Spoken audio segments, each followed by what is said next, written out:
Welcome back and hello from me, Mrs. Gregerson. In this video, I'll be showing you how to create a post and add a picture to that post.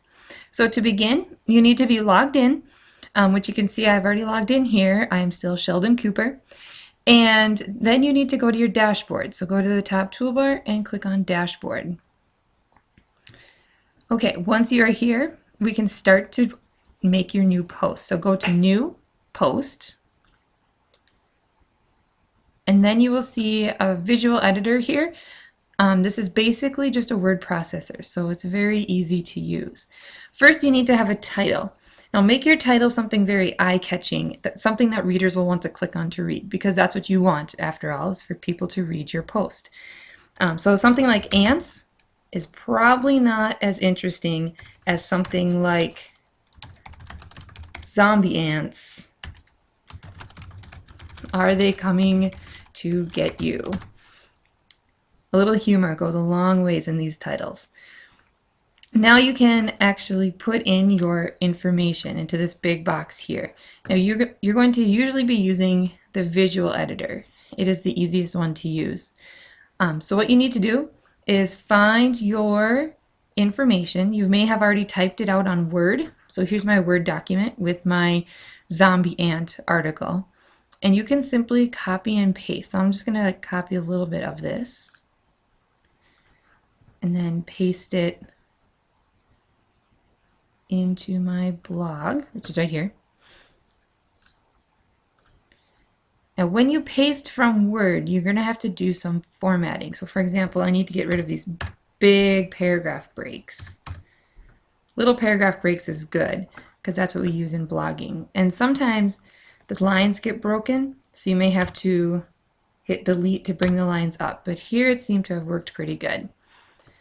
Also, when you blog, the paragraphs just start by spaces, so you don't need to space in or tab in for a paragraph. It'll just be started by the blank space.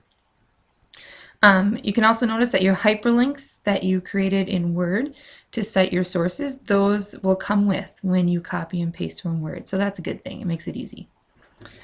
Okay, to make a picture, you simply click up here on the Upload Insert button. And you have to insert a picture as a file. It will not copy and paste from Word. So you have to have your picture saved somewhere on your server somewhere. So you can go find your picture, and I'm going to go find it here. I have a picture of a zombie ant.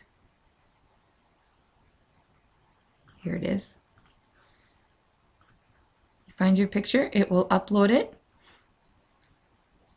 and then you have to do some important steps once it's done here. So here's the information about your picture. So it shows you your picture, make sure you have the right one. The title, it's fine, you can leave it as whatever it comes in as, or you can change it. But the important thing is that here, the link URL, see how it says Mrs. G's biology class.edublogs.org, blah, blah, blah. We don't want that. We want this to be where you got your picture. So I have saved the link from where I got my picture. I saved it in my Word file. You can do it however you want, but you have to make sure you know where you got your picture. Copy that link. Mine happened to have come from a journal article. You paste it in there. This is like citing your picture. We don't have to do a big bibliography for this. We just have to say where we got it. So you put that link right there. Your picture can stay medium size. If you want it to be centered, you could center it.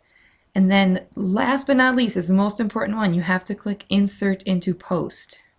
If you skip that and just click Save All Changes, it won't actually go into your post. So click Insert into Post, and it should pop up. There it is.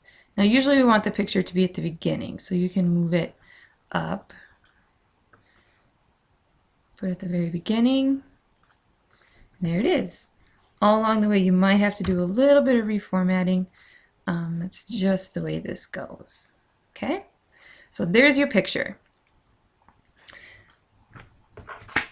Now, when you're finished writing your blog, you need to choose which category it fits into. So over here, you can see that I have categories set up. And these are categories that our blogs usually pertain to.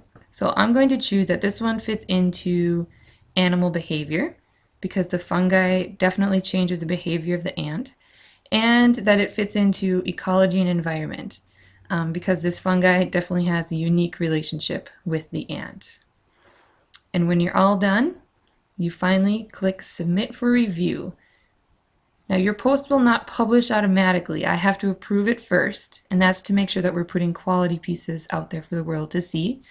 But once you click Submit for Review, your job is done. And then I will approve it, and it will be published to the world.